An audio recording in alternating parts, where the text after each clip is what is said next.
Muy buenas noches. De parte del Instituto de Investigaciones Jurídicas de la Universidad de Costa Rica, les damos una cordial bienvenida a estas quintas jornadas de investigación. Se les informa, podrán realizar sus preguntas al finalizar la exposición. Las mismas serán contestadas por la expositora. Asimismo, se les recuerda amablemente realizar la evaluación de esta actividad por medio del código QR que les fue dado al inicio. De antemano, agradecemos y valoramos nos brinden su opinión. En mesa principal contaremos con la investigadora, la máster Liliana Rivera Quesada, quien nos estará presentando su trabajo de investigación titulado Aplicación de los principios constitucionales penales en el proceso de formación de ley. La máster Liliana Rivera Quesada es licenciada en Derecho por la Universidad de Costa Rica, con una maestría en Ciencias Penales en esta misma universidad. Actualmente se desempeña como profesora de Derecho Penal. También ha sido docente en la Maestría de Administración de Justicia de la Universidad Nacional y en la Maestría de Criminología de la Universidad Estatal a Distancia. Fue viceministra de Asuntos Penitenciarios del Ministerio de Justicia y Paz e integrante en diversas comisiones redactoras y revisoras del proyecto del Código Penal y otras leyes en materia criminal y procesal penal. El tiempo es suyo.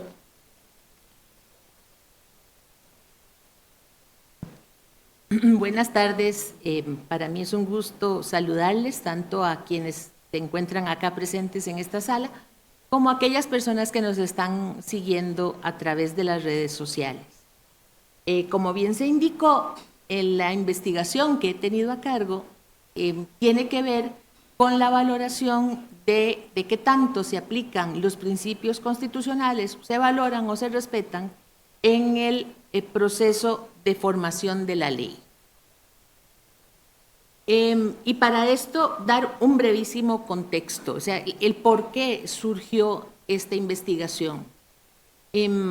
La constitución política es esencial en un Estado de Derecho y debe tratarse de una constitución política real, no ficticia. Cuando hablamos de una constitución política real, es que su contenido se cumpla. No solo que se enuncie, no solo que se pregone, sino que verdaderamente se respeten su contenido. Entonces, en esta línea, el poder sancionatorio debe tener los límites que establece la Constitución y podemos agregar los convenios internacionales también. Entonces, un poder ilimitado nos va a generar un acercamiento a un Estado autoritario y un alejamiento a un Estado de Derecho.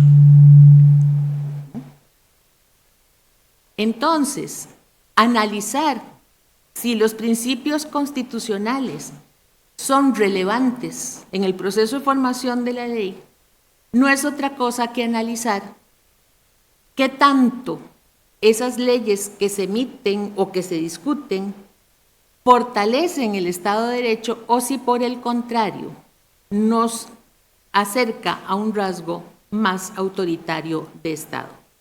Siempre con discursos muy favorecedores, pero esos discursos favorecedores y de emergencia y de seguridad no le quitan el rasgo autoritario a determinadas iniciativas legislativas y determinadas decisiones legislativas.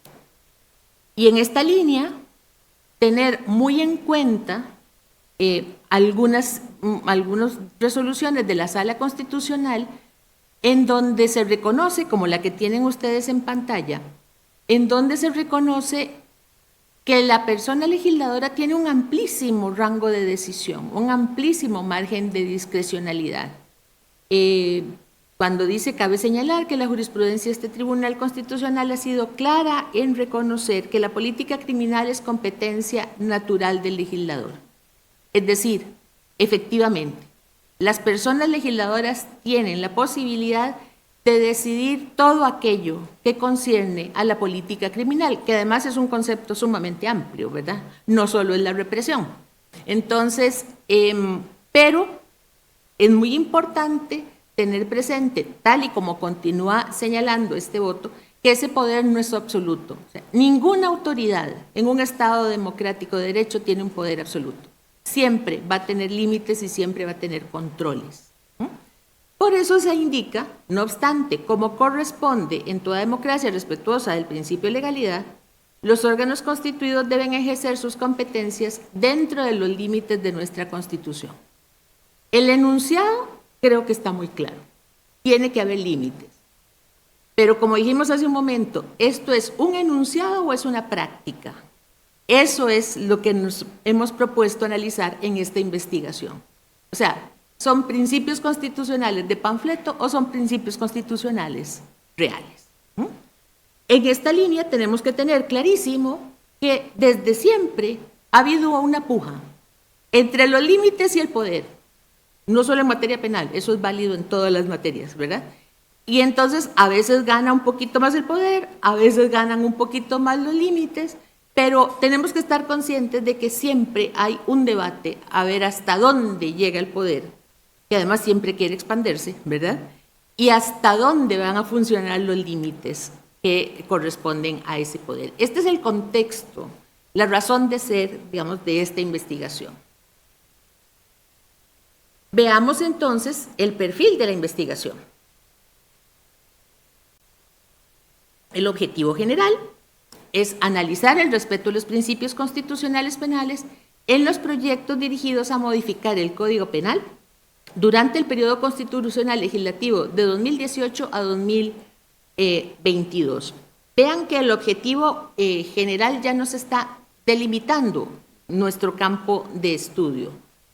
Era imprescindible hacer una delimitación porque los proyectos en materia penal son muchísimos y de muchísima índole. Por lo tanto, había que delimitar un poquito el objeto de estudio. Entonces, en esta línea se escogieron algunos principios constitucionales que vamos a ver, los que consideramos más relevantes en esas discusiones legislativas. También se escogieron proyectos de ley únicamente aquellos dirigidos a modificar el Código Penal. Reitero, hay otros proyectos, por ejemplo, en materia de psicotrópicos hay muchos proyectos, en materia de penalización de la violencia contra las mujeres hay muchos proyectos, así que decidimos trabajar únicamente con los que pretenden, bueno, y en procesal penal ni se diga, ¿verdad? Pero decidimos trabajar únicamente con los que modifiquen el Código Penal y delimitado a los proyectos que fueron presentados, no necesariamente tramitados, pero sí presentados en el periodo legislativo anterior, es decir, desde el 1 de mayo de 2018 al 30 de abril del 2022. Para realizar este objetivo general, se dividió el proyecto en 5 fases, ¿verdad? En un primer momento, analizar desde una óptica doctrinaria y jurisprudencial el contenido de esos principios constitucionales que escogimos. Después, recopilar los proyectos de ley que entran en el campo de estudio, analizar cada uno de esos expedientes legislativos como una tercera fase con el fin de identificar si en la discusión se había planteado algún aspecto que tuviera que ver con la constitucionalidad de esa iniciativa. Una vez identificada esa información, ahora nos correspondía, que es en lo que estamos desarrollando las fases 4 de manera conjunta con la fase 5, confrontar desde nuestra óptica el contenido de esas iniciativas con lo que hemos detectado del contenido de los principios constitucionales para ver si había coherencia o no. Y a partir de eso, redactar el informe sobre los hallazgos que vamos teniendo en ese ejercicio de comparación y de verificación de qué tanta relevancia tuvo la Constitución en esas discusiones. ¿Para qué hacemos esto? Para visibilizar una vez más qué está pasando con los principios constitucionales, ¿verdad? Y qué tanto, de alguna manera, somos actores y actrices en ese proceso de formación, en el tanto quienes están en la Asamblea Legislativa nos representan a cada uno de nosotros. Entonces, ¿qué tanto exigimos? ¿Qué tanto presionamos? ¿Verdad? En virtud o con el fin de tener determinada legislación, con el objetivo que sea, en algunos casos a costa del sacrificio de determinados principios constitucionales. Bueno, Entonces, en cuanto a la fase 1, dijimos, es el análisis doctrinal y jurisprudencial de los principios constitucionales seleccionados. Para tal efecto, seleccionamos el principio de legalidad, el principio de reserva lesividad, el principio de proporcionalidad o racionalidad y el principio de culpabilidad. Acordémonos que todos los principios son relevantes, pero consideramos que estos eran los más significativos en materia penal. Por ejemplo, aquí no se está mencionando el principio de igualdad, pero por supuesto que al configurar una decisión de política criminal hay que tomar en cuenta el principio de igualdad, ¿verdad? De cómo se va a abordar un determinado problema desde la perspectiva legal. Entonces, aquí tenemos pues los principales hallazgos de esos principios, tienen ustedes en pantalla el sustento constitucional y convencional del principio de legalidad y el enunciado. En un enunciado que posiblemente habrán escuchado múltiples veces, ¿verdad? La conducta y la pena deben estar establecidos por ley previamente. Es un enunciado que podemos decir bastante simple en apariencia, pero no es tan simple en su aplicación. Sobre todo si tomamos en cuenta cuál es el objetivo de este principio, que es brindar seguridad jurídica a las personas. De manera que no haya arbitrariedades, no haya sorpresas en el ejercicio del poder punitivo. Dicho de otra manera, que las personas sepan con anticipación hasta dónde puede llegar ese poder, qué puede hacer ese poder y qué les puede pasar si son criminalizados eventualmente. Entonces, lo esencial de este principio es brindar seguridad jurídica. Y recordemos que este simple enunciado que tenemos a la vista implica 4 subdivisiones, que es el subprincipio de tipicidad, el subprincipio de reserva de ley, el subprincipio de la irretroactividad de la ley penal y también el subprincipio de la prohibición de la analogía. Estas 4 derivaciones obedecen a ese enunciado de que la conducta y la ley deben estar, la conducta y la pena deben estar establecidas en la ley previamente. Para nuestros efectos, vamos a concentrarnos en los 2 primeros, tipicidad y reserva de ley, porque la irretroactividad, en principio, aunque por ahí nos encontramos algunas intenciones de aplicación retroactiva, pero en principio sería más un asunto de aplicación que de formación de la ley, ¿verdad? Igual pasa con la prohibición de la analogía. Bueno, en cuanto al subprincipio de tipicidad, nos habla de la calidad de la descripción. Tengamos en mente el objetivo antes enunciado. Hay que brindar seguridad jurídica. Entonces, para alcanzar ese objetivo, las redacciones de los tipos penales deben ser claras, de manera que cualquier persona las pueda comprender. No satisfacemos las exigencias de este principio con un mero contenido legal si ese texto está redactado de manera ininteligible o sumamente abierta. Y ese es uno de los problemas que con mayor frecuencia se presentan, los tipos abiertos. Es decir, aquellas redacciones que contienen elementos de muy amplia interpretación. Entonces, si nos encontramos con una propuesta de redacción tan amplia, lo que está haciendo el legislador es trasladándole la definición de la conducta al aplicador de la ley. Y eso, evidentemente, viola el principio de legalidad. Porque entonces va a depender de la persona aplicadora darle contenido. ¿Cuál contenido? El que le parezca adecuado según su propia visión, ¿verdad? Y su propia formación. Entonces esto nos brinda una gran inseguridad, ¿verdad? Porque no sabemos cómo finalmente se va a interpretar. Entonces, en cuanto a este subprincipio de tipicidad, hay múltiples resoluciones de la Sala Constitucional, pero me pareció relevante esta, que es una de las más recientes del año 2022, en donde nos habla de los tipos abiertos. Y observen que dice, la apertura del tipo penal no es en sí misma la que produce la vulneración de legalidad y tipicidad.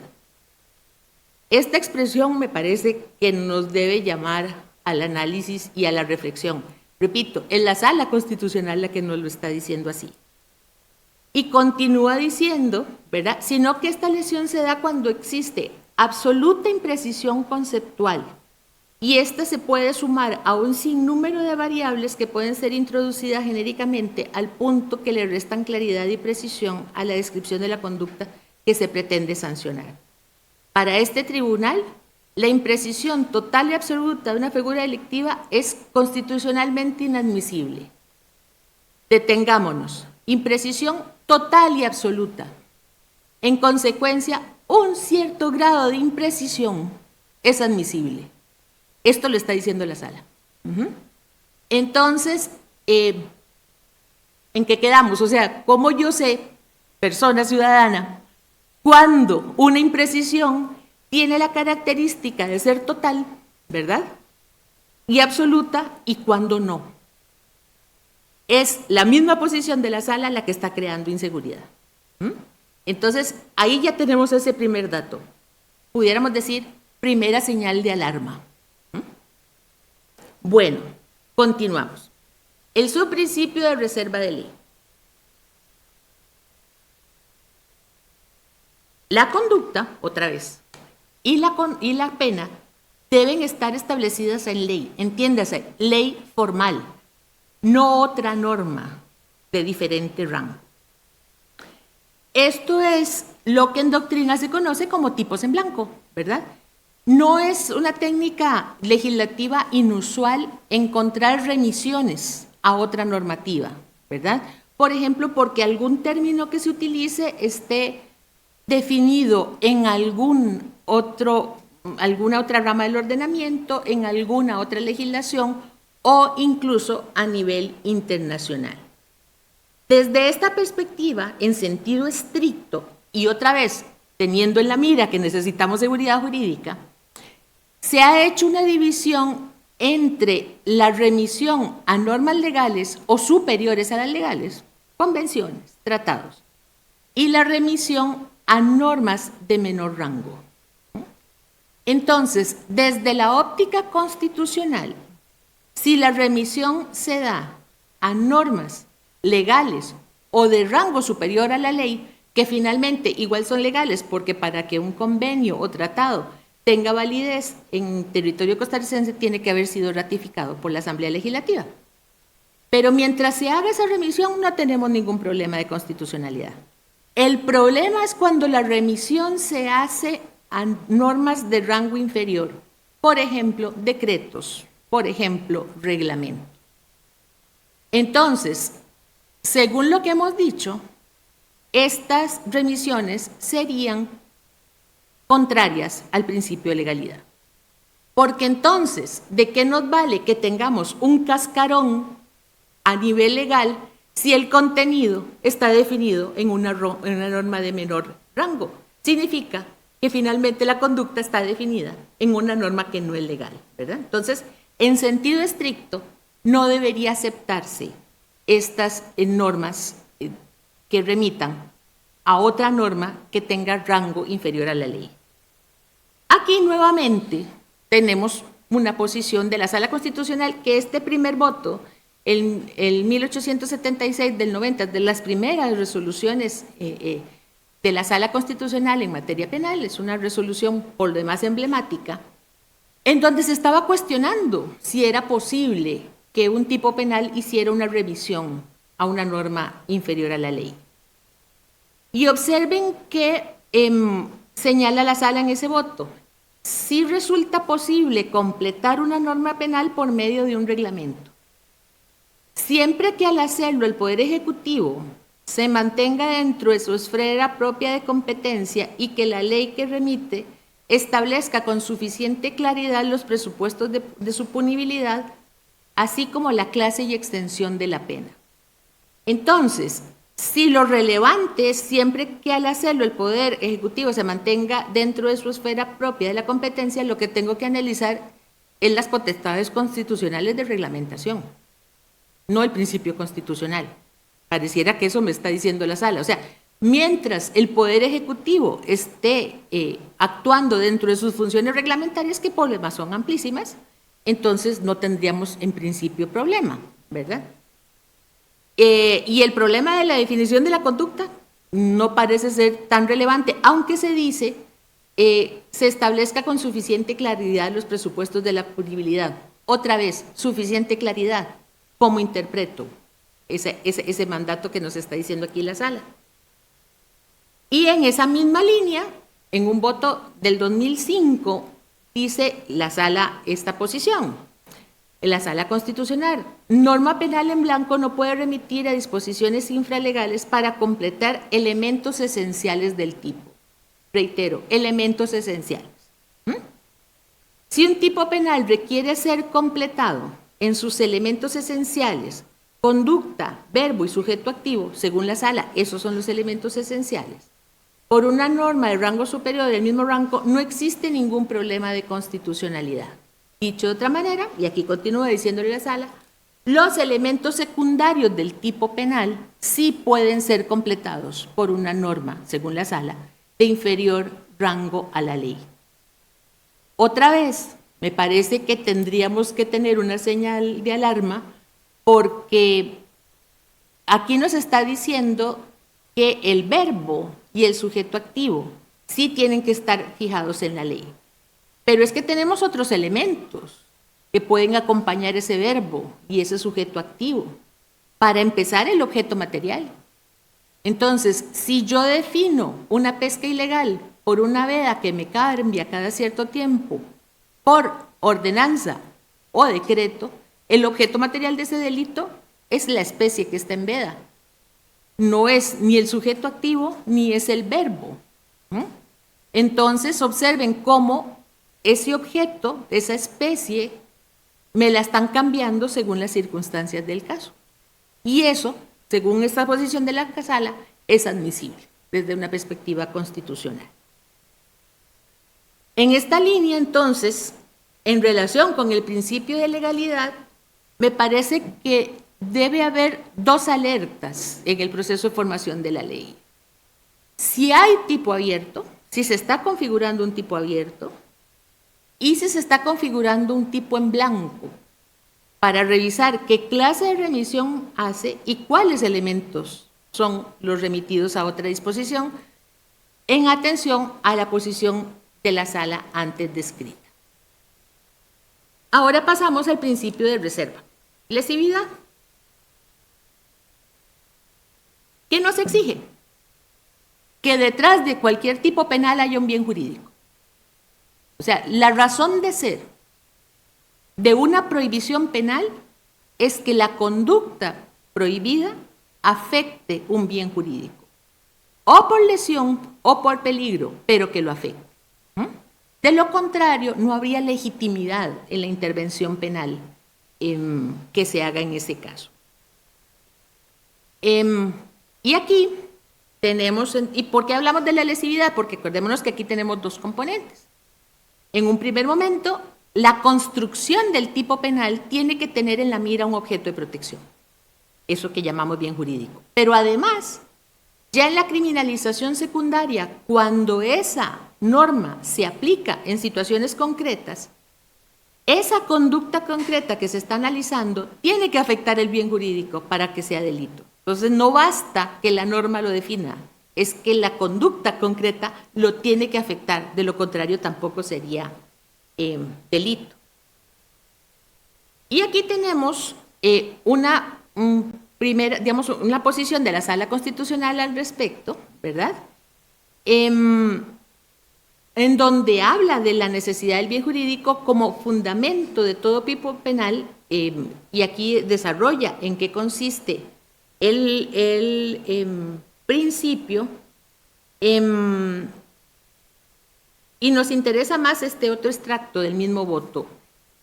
Y por otro lado, la existencia de un principio de legalidad criminal que señala el derecho penal republicano y democrático, por lo que no solo es necesaria la tipicidad, descripción clara, precisa y delimitada de la conducta, sino además el conocimiento de un orden sancionador basado en bienes jurídicos. Eso significa que todas y cada una de las prohibiciones de la conducta penalmente conminadas están montadas sobre una base razonable. La protección de zonas de fundamental importancia para la convivencia del grupo social. Aquí la sala nos está diciendo, sí o sí tiene que haber un bien jurídico. Hasta ahí vamos muy bien. Pero empiezan los cuestionamientos. O sea, primer cuestionamiento, ¿hay un bien jurídico tutelado? Cuando se esté analizando, digamos, la propuesta de creación de un delito. Pero para poder responder esa pregunta, evidentemente tenemos que saber qué es un bien jurídico, y ahí entran los problemas. Porque a veces son meros enunciados que no tienen contenido. La seguridad, la ciudadanía, la comunidad. Esas cosas que usted dice, sí, están bien, pero ¿eso qué es? ¿Cómo lo aterrizo? Entonces ahí tenemos ya, digamos, alguna discusión acerca de cuándo de verdad tenemos un bien jurídico. Y además, otro objeto de discusión en esta línea son los delitos de peligro abstracto. Acordémonos que en este caso lo que tenemos es la posibilidad de que haya un peligro para el bien jurídico. O sea, es el peligro de que haya peligro. Evidentemente no estamos hablando de lesión. Entonces, se ha criticado mucho desde la óptica del principio de reserva la configuración de delitos de peligro abstracto. Porque a la hora de la hora no hay bien jurídico tampoco. O sea, si la lesión al bien jurídico es remota o meramente posible, entonces no hay bien jurídico, ¿verdad? Eso, por ejemplo, lo encontraríamos en la configuración de delitos o conductas delictivas que tipifican actos preparatorios. Cuidado que no, actos de ideación, que se están gestando. Nada más señalo esa advertencia. Entonces, ahí tenemos problema. Pero, otra vez, antes la sala dijo, tiene que haber bien jurídico, ¿verdad? Sí o sí. Nos encontramos otro voto de la sala constitucional en donde esencialmente está avalando la existencia de delitos de peligro abstracto. Según la opinión doctrinal mayoritaria, dice la sala, los delitos de peligro abstracto sancionan la puesta en práctica de una conducta reputada generalmente peligrosa, sin necesidad de que se haga efectivo un peligro para el bien jurídico protegido. En ello se determina la peligrosidad de la conducta típica a través de una generalización legal basada en la consideración de que determinados comportamientos son generalmente peligrosos para el objeto típico y en definitiva para el bien jurídico. El legislador selecciona formas de comportamiento típicamente peligrosas para el bien jurídico correspondiente, sin que deba establecerse en cada caso particular la concreta puesta en peligro del objeto de la acción y del bien jurídico protegido en la norma. No se exige una efectiva puesta en peligro para el objeto de la acción o el bien jurídico protegido. Entonces, podemos tipificar, dice la sala, el peligro de que eventualmente haya un peligro para un bien jurídico. Quienes han sido mis alumnos ya saben que esta frase, una conducta reputada generalmente peligrosa, se refiere a las personas, no a las acciones. Entonces, es cuando sale el peligrosómetro para saber quién realizó esa conducta, qué apariencia tiene, a qué se dedica, y a partir de ahí definimos esa peligrosidad. Bien, principio de racionalidad y proporcionalidad. La respuesta penal, tomando en cuenta que es la respuesta más violenta del Estado, debe ser necesaria y proporcional al problema que está planteado. Y aquí se extrae, pues, de la ideología de la Constitución, en sus artículos 1, 39 y 40. Y tenemos este enunciado que nos puede ayudar en donde se dice, en un Estado democrático de derecho, el Estado no puede actuar de manera arbitraria o desmedida, aunque ello sea legal. Entonces, observen cómo cada principio que vamos viendo nos está estableciendo una exigencia diferente. El principio de legalidad nos dice, tiene que haber una norma legal, pero el de racionalidad y proporcionalidad nos dice, eso no es suficiente. Tiene que además tener una racionalidad y proporcionalidad, ¿verdad? Porque de lo contrario, como en todo exceso, sería una conducta arbitraria, aunque esté amparada en una norma legal. Esto puede resultar un tanto paradójico, pero si tenemos en cuenta el contenido del principio constitucional, podemos entender completamente su significado. Entonces, este principio de racionalidad y proporcionalidad abarca la criminalización primaria, pero también la secundaria. Ahora, lo que nos interesa para nuestra investigación es la criminalización primaria, ¿verdad? Es decir, la formación y la decisión en materia penal de la ley. Y particularmente tiene que ver con la tipificación, es decir, con la creación de nuevos tipos penales o la modificación de tipos penales, pero también tiene que ver con la determinación de los rangos de pena que establezca que el legislador le dé al aplicador. Esto nos lleva a hablar, siguiendo a Carbonell Mathieu, del derecho penal mínimo, en el sentido de que solo las afectaciones más significativas son aquellas que deberían ser abordadas por el derecho penal. Y también, siguiendo a Ferrajoli, el principio de utilidad, es decir, ¿realmente va a ser útil establecer una determinada sanción penal, verdad? O la creación de un delito, o la creación o la modificación de normativa ya existente. Por ejemplo, el día de ayer la profesora Patricia Vargas les expuso la evolución un tanto desordenada, para decirlo adecuadamente, de los delitos sexuales en el Código Penal. Es decir, hay una constante modificación que genera significativos problemas de aplicación y en la mayoría de los casos uno se podría preguntar, ¿y eso era necesario? O sea, ¿en qué medida me resolvió un determinado problema? Eso son los filtros que se aconseja establecer en atención a este principio. Y siguiendo igual a Carbonell Mathieu, dice, deberíamos preguntarnos al menos estos tres cosas.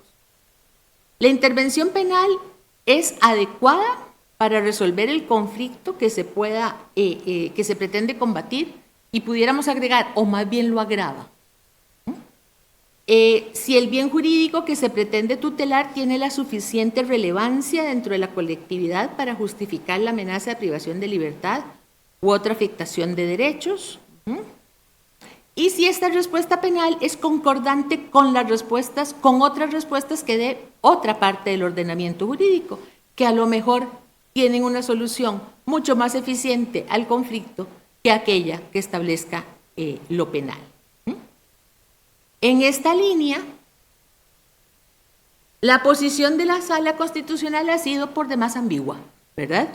Antes reseñamos un voto en donde decía, es que la política criminal es una decisión del legislador. Claro, decisiones que están sujetas a los principios constitucionales. Pero por otra parte nos dice, ¿verdad? Desarrollando este principio, que un acto limitativo de derechos es razonable cuando cumple con una triple condición. Es necesario, es idóneo y es proporcional. Esto nos lo está diciendo la Sala. Y, en fin, dice, la necesidad es una medida que hace directa referencia a la existencia de una base fáctica que haga preciso proteger algún bien o conjunto de bienes de la colectividad. La idoneidad importa un juicio referente al tipo de restricción a ser adoptado si cumple o no con la finalidad de satisfacer la demanda detectada. Y, continúa diciendo, la proporcionalidad nos remite a un juicio de necesaria comparación entre la finalidad perseguida por el acto y el tipo de restricción que se impone y pretende imponer. Entonces, así enunciado está clarísimo. Pero también tenemos muy claro que si este filtro lo aplicáramos tal y como está diciendo la sala, una gran cantidad de normativa penal se nos va, porque no pasa este filtro. No solo la que está en proceso, sino la que ya está vigente. Entonces, como les decía hace un momento, la sala ha tenido posiciones un tanto ambiguas. A veces dice, no, esto es un asunto de política criminal, yo aquí no intervengo, ¿verdad? Por ejemplo, cuando fue sometido a consideración de la sala la eliminación de la distinción entre un hurto convencional y un hurto delito, ¿verdad?, que generó que cualquier conducta de apropiación de un bien sin violencia fuera delito, independientemente de su valor, lo que se conoce como los hurtos de supermercado, llegaran a ser delito y consecuentemente a imponer pena de prisión por lesiones al bien jurídico realmente insignificantes.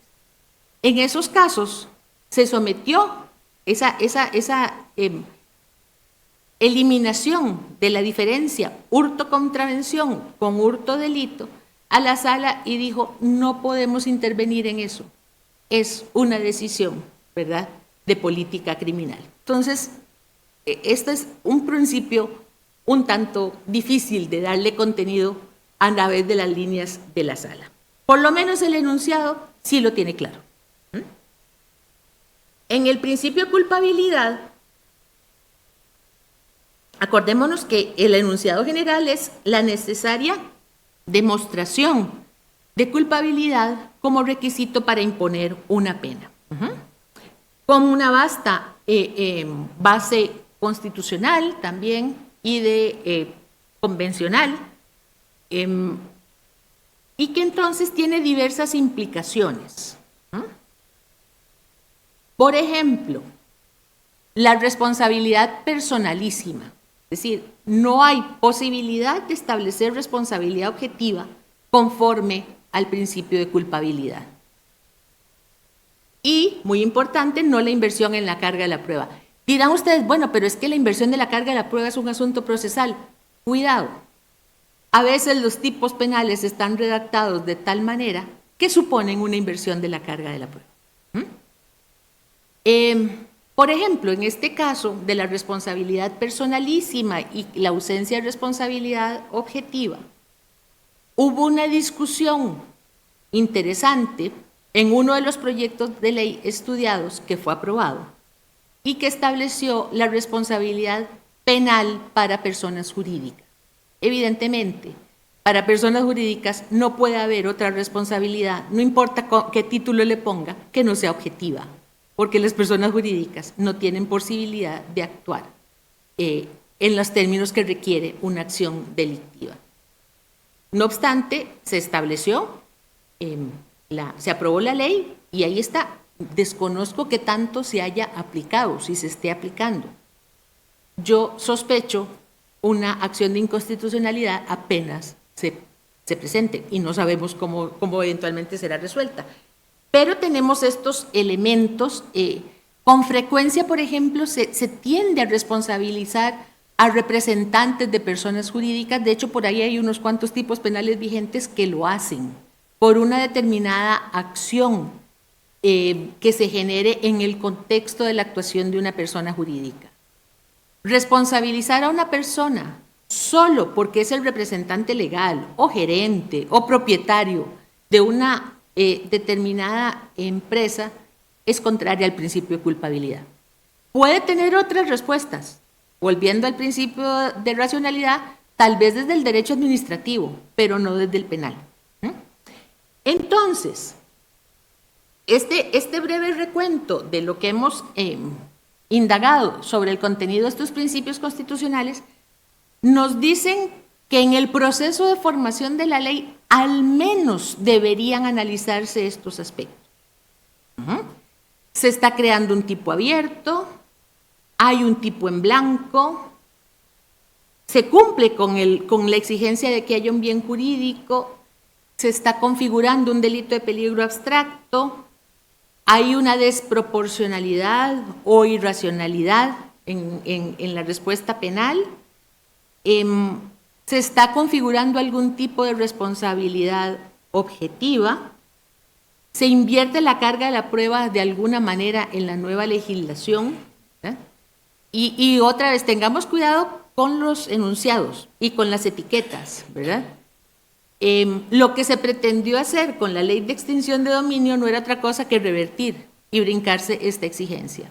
Hoy día se hace a través del proceso de capitales emergentes que se hace en la jurisdicción contenciosa. Pero esencialmente está revertiéndose la carga de la prueba porque una persona a quien se le detecta un incremento patrimonial tiene que demostrar el origen lícito de ese incremento. De lo contrario, lo pierde. Incluso la ley, de manera disimulada, habla de una sanción, pero no es penal. Tengamos claro que no es penal. Bueno, segundo punto de la investigación, brevemente. Que dijimos, primero vamos a ver en qué consiste, cuál es el contenido que se le ha dado a los principios constitucionales, para después ver cuáles eran los proyectos de ley que se presentaron y comparar su contenido con el que se le asignó a los principios constitucionales. En ese periodo se identificaron 58 proyectos de ley tendentes a modificar el Código Penal dentro del periodo de estudio. Reitero, hay muchos más en materia penal, pero para modificar el Código Penal, 58. Un dato que podría ser interesante es que de esos 58, solo 2 fueron presentados por el Poder Ejecutivo. Los demás fueron iniciativa de diputados y diputadas. Esto es relevante por un dato que vamos a ver adelante, porque cuando una iniciativa es presentada por algún diputado o diputada, se supone que la mueven, ¿verdad? Con mayor ahínco, la mueve un poquito más, porque es algo que presentó y que evidentemente es objeto de su interés. ¿Qué pasa con esos 58 proyectos? 10 son hoy día ley de la República. Hay 11 en trámite en plenario legislativo, o sea, ya fueron dictaminados y están ahí esperando su oportunidad en el plenario legislativo. Y hay 6 todavía en trámite de comisión. Y hay 32 proyectos archivados. Observen que es una vasta mayoría. Ahora, ¿por qué se archivaron esos 32 proyectos? 20 fueron por el vencimiento del plazo cuatrienal. ¿A qué nos referimos? Los proyectos de ley deben ser tramitados en el plazo de 4 años, máximo a partir de su presentación. A los 4 años, si no ha habido una resolución sobre ese proyecto de ley, se archiva. Hay una opción, que es las diputaciones interesadas en ese proyecto de ley pueden presentar una moción de ampliación del plazo, es decir, otros 4 años. En ninguno de estos 20 proyectos se presentó esa moción de ampliación. Ninguno. Acordémonos lo que dijimos, si fueron presentados por diputados, entonces, esto digamos ya es como un comentario aparte del objeto de investigación, entonces, ¿cuál era el verdadero interés en esa iniciativa si no se le dio seguimiento y se permitió que se archivara? Hay que tomar en cuenta que como todo en la Asamblea Legislativa hay decisiones políticas, ¿verdad? Entonces, como hubo un cambio de administración, de repente algunos de esos proyectos fueron presentados por diputados del periodo anterior que ya no tienen representación en la nueva configuración, entonces a nadie le interesa trabajar por ellos. 12 proyectos de esos 32 fueron archivados por tener un dictamen negativo, es decir, una comisión a la que pasó esa iniciativa consideraban que no era viable y tiene un dictamen unánime negativo y por lo tanto el proyecto se archiva. ¿Qué discusiones se dieron? Ya entrando a la fase 3 y 4. En una buena parte de ellos, más del 60%, hubo diversas observaciones sobre la constitucionalidad de la iniciativa. Y aquí conviene detallar que esas observaciones pueden venir por una consulta institucional de las normales en el proceso de formación de la ley. Las personas diputadas pueden consultar las iniciativas que están estudiando a cualquier institución. Dicho sea de paso, difícilmente le consultan a la defensa pública, rara vez, pero a otras instituciones sí. Puede ser que se llame en audiencia a una persona experta para intercambiar opiniones con las personas diputadas y que esa persona haga algún señalamiento de constitucionalidad. Puede ser que ese señalamiento haya sido establecido en el informe que el Departamento de Servicios Técnicos le hace a todas las iniciativas de ley, ¿verdad? O puede ser por consulta de constitucionalidad. Acordémonos que para que haya consulta de constitucionalidad, el proyecto tiene que estar aprobado en primer debate. Y es una consulta que sí es facultativa, como las modificaciones a la ley penal, tiene que ser firmada por al menos 10 personas diputadas. Esta es una opción. Ahora, ¿qué fue lo que más se señaló? Tipicidad. Entonces, con frecuencia se dijo se están configurando tipos abiertos. Segundo, la racionalidad y la proporcionalidad, muy especialmente en cuanto a las penas que se estaban estableciendo, que con mucha frecuencia se desbordan de lo que es racional o no. Permítanme darles un ejemplo, no está en este estudio, pero es muy reciente. Se acaba de aprobar un proyecto de ley que eleva la pena al delito de agresión. Acordémonos que el delito de agresión es de menor entidad que una lesión. O sea, la lesión es un delito más grave. Y ahora la agresión, que hasta se constituye para algunos en un delito de peligro, va a tener una pena mayor que el de las lesiones leves. Y ni se diga relación con las lesiones levísimas. Bueno, esto es parte del día a día en la tramitación de los proyectos de ley. Y también el tema de la culpabilidad. Mucho tiene que ver entonces con ese establecimiento de responsabilidades objetivas en la configuración de las normas penales.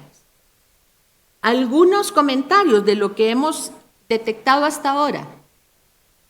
De los 10 proyectos que hoy día ya están aprobados, que son ley de la República, 5 presentaron algún cuestionamiento de constitucionalidad y ninguno fue en consulta a la sala.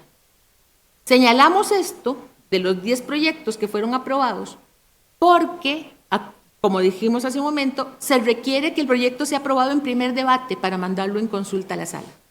Entonces, estos 10 son los que llenaban ese requisito. Ninguno fue enviado a la sala constitucional, ni siquiera el proyecto que les mencioné hace un momento de establecer responsabilidad penal para personas jurídicas, que fue altamente cuestionado por diversas instituciones, ni siquiera ese. Ahora bien, de los proyectos que fueron archivados por un dictamen negativo, solo en 4 de esos 12 proyectos se tomó en cuenta razones de constitucionalidad para archivarlos. Es decir, en alguna de las fuentes señaladas se objetó que el contenido era inconstitucional y esa objeción tuvo peso en la decisión legislativa que se tomó. Entonces, veamos los números, ¿verdad? ¿En cuántos proyectos realmente se ha hecho un análisis de constitucionalidad o bien si ha sido relevante en la toma de decisiones? Vislumbrando conclusiones, muy pocos. Entonces, numéricamente hablando, pareciera que el análisis de constitucionalidad y el peso de los principios constitucionales es bastante escaso en la formación de los proyectos de ley y en su tramitación. E igualmente, esas diversas advertencias de problemas de constitucionalidad que se hacen, usualmente no son relevantes para las personas operadoras. Estoy hablando de las diputaciones, pero también de las asesorías que están ahí. Uno se podría preguntar por qué. una de las posibilidades es una defectuosa formación. O sea, si el operador no tiene formación en principios constitucionales, no pretendamos que le dé relevancia en el análisis que le corresponde hacer. Eso sería un objeto de preocupación desde la academia. O sea, creo que es algo que deberíamos preguntarnos. ¿Qué tanta importancia estamos dando en nuestros cursos y en nuestros planes de estudio a estas implicaciones? Que, como dijimos al principio, están directamente relacionadas con el Estado de Derecho. Entonces, ¿queremos el Estado de Derecho o nos estorba el Estado de Derecho? Tenemos que hacer una reflexión seria acerca de lo que estamos aquí planteando. Así que este es el estado de la investigación tal y como va hasta ahora. Muchas gracias por su atención.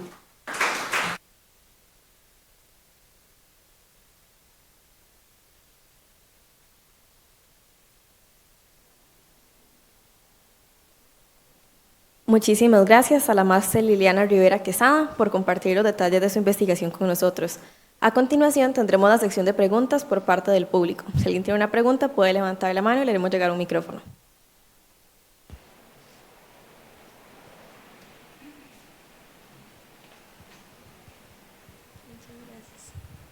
Buenas tardes. Tenía 3 preguntas. La primera era por la prohibición de analogía, que dijo que era algo más de práctica que de legislación, pero con las omisiones impropias la Sala Constitucional ha dicho que está bien, está de acuerdo. Entonces al final sí, desde la Sala Constitucional ya tiene una aprobación al respecto. Entonces que sí se podría dar algún tipo de control respecto a qué puede opinar la Sala Constitucional, porque comúnmente da como una opinión más extensiva de la aplicación del poder punitivo. La segunda pregunta es con el principio de reserva o lesividad, que técnicamente tiene que tener en la mira un bien jurídico, pero ¿qué pasaría? Porque la Sala Constitucional dijo que los únicos elementos importantes era el sujeto activo y el verbo, pero ¿qué pasa cuando no tiene objeto material? Porque no se sabe qué está dañando. Entonces, ¿cuál sería el bien jurídico? ¿Cómo se puede establecer? Y luego el otro es con el principio de proporcionalidad, que en la vez pasada, ayer, se habló del derecho reaccionario. Entonces, que sí es proporcional que se emitan proyectos de ley y que sean aprobados simplemente en casos específicos, como reacción a casos muy específicos, y que comúnmente no se suele tomar en consideración cómo afectaría esto a la mayoría de las personas solamente por un caso muy cerrado.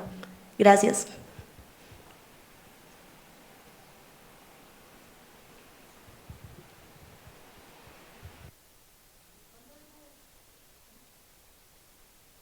Bueno, lleva toda la razón en relación con la omisión impropia. Acordémonos que la omisión impropia se caracteriza por sancionar una conducta omisiva aplicando un tipo activo.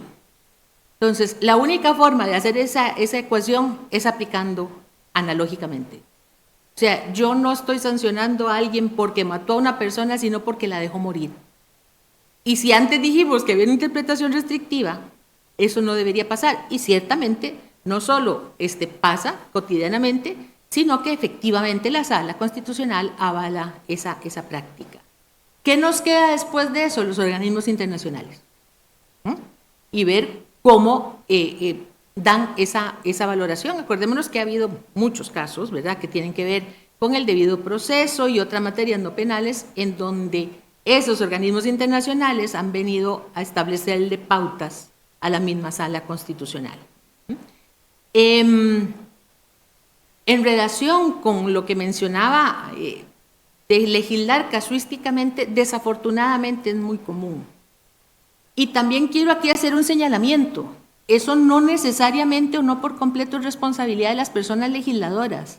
Es que los operadores les llevan iniciativas de ley a partir de un caso concreto. O sea, si en una situación concreta absolvieron a alguien, inmediatamente, en vez de revisar por qué se absolvió, por ejemplo, porque no había prueba, cambian o intentan o proponen cambiar el tipo penal para que sea más fácil probarlo. Eso es absolutamente frecuente, desafortunadamente. Entonces, por ejemplo, ahora, la visión de mundo de la legislación es el crimen organizado. Todo tiene que ver con el crimen organizado. Y sabemos que eso no es así. Hay muchas configuraciones delictivas que no tienen que ver con el crimen organizado, pero esa es la visión que se tiene. Entonces, todas las decisiones que se están tomando tienen que ver, según quienes toman las decisiones, con el crimen organizado. Entonces, eso es algo que se tiene que revisar también, en relación con la necesidad y la proporcionalidad de lo que se estaba planteando. En relación con la proporcionalidad, ¿cuál era la pregunta? Perdón que se me... Ah, sí, bueno, esa es la revisión, ¿verdad? Igual, muy cuestionable, ¿verdad? Eso hay que revisarlo en cada situación concreta, pero puede ser muy peligroso tener esa posición, sin duda alguna, y generar inseguridad.